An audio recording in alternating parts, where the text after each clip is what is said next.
না এখন থেকে আর গাড়িতে যাওয়া যাবে না। তখন ওকে গাড়ি অফ করে দিয়েছে, বলছে এখন থেকে গেট পার হওয়ার পরে ওই ভেতরের যে ইয়ে আছে, মানে কিছু অটো রিক্সার মতো আছে ব্যাটারি চালিত, সেলফ মানে ইয়ে ড্রাইভ করতে হয়, এগুলো নিয়ে যেতে হবে।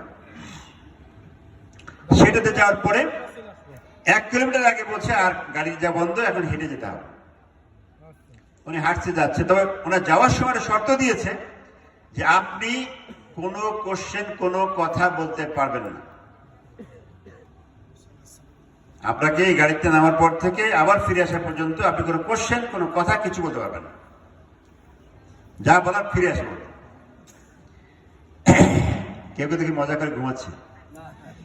আচ্ছা, এখন উনি ঢোকার পরে দেখছি যে বড় বড় জুব্বারা, অনেক আলেম, বড় পাগড়ি, বড় জুব্বা, সুন্দর সাদা চেহারা, বা একদম নুরানি ফেরেস্তার মতো চেহারা আলেম। তুমি তো অবাক হয়ে গেছে যে আলেম তৈরি কারখানা আমাকে কেন নিয়ে আসা হয়েছে, আর ব্রিটিশ থেকে আলেম তৈরি করতেছে। কথা বুঝিস? তো ওনার বাবাকে ইশারা দিচ্ছে, no question, no question, no question, মানে ওই শর্ত আছে কোশ্চেন করা যাবে না। উনি দেখলেন যে সেখানে মুহাদ্দিস তৈরি হয়েছে, মুফাসসির তৈরি হয়েছে, ডক্টরেট ডিগ্রি আছে, অ্যারাবিক জানে, ইংলিশ জানে, চমৎকার ভাবে কথা বলতেছে। আপনি বলেন কোরআনে হাফেজ, মুফাসসির, ডক্টরেট ডিগ্রি করেছে, ইংলিশ জানে, অ্যারাবিক জানে, তার নিজের দেশের ল্যাঙ্গুয়েজ জানে। ওই লোকটাকে যখন মিডল ইস্টের কোনো ইউনিভার্সিটি যখন ভিসি হিসাবে নিয়োগের জন্য অ্যাপয়েন্টমেন্ট দেয়, সার্কুলার দেয়, যখন দরখাস্ত করে, আর ভাবে ওটা আমার ভাইয়ের মতো যখন প্রখ্যাত আলেমরা থাকেন, তখন চিন্তা করেন যে এত সুন্দর আলেম, এইরকম জুব্বাওয়ালা, মুফাসসির কোরআন, তারপরে উনি ল্যাঙ্গুয়েজ মাশাআল্লাহ, অ্যারাবিক ল্যাঙ্গুয়েজ, গ্রামার সহ সব জানে, মানে চমৎকার ইংলিশে কথা বলে। তো এরকম লোকই তো আমাদের ভাইস চ্যান্সেলর দরকার, মাদ্রাসার মুহাদ্দিস দরকার, মুফাসসির দরকার, ঠিক কিনা?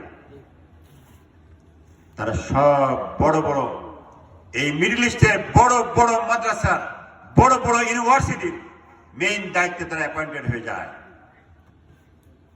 এটা মেড বাই জিউস এবং খ্রিস্টান। কি তারা তৈরি করছে ইসলামের দরদের জন্য, ইসলামকে ভালোবাসার জন্য? সর্বশেষ ধরা পড়েছে এরদোগানের হাতে। ইস্তাম্বুলের সেকেন্ড লার্জেস্ট মসজিদের যিনি ইমাম ছিলেন, বেশি দিন না, মাত্র 3 বছর আগে ধরা পড়েছে। জনগণের পিটনে খেয়ে যখন মেরে ফেলতেছিল, তখন তাকে বলা হয়েছে যে এরদোগান বলেছেন ওকে মারা দরকার না, ওকে রাখতে হবে, ওর কাছে তথ্য বের করতে হবে। যাই হোক, পরে তার কাছে একই তথ্য পাওয়া গেছে। এইভাবে করে যে আলেম তৈরি হয়েছে, তারা কি করেছে? মুসলিম উম্মার বিভক্তির জন্য কাজ করেছে।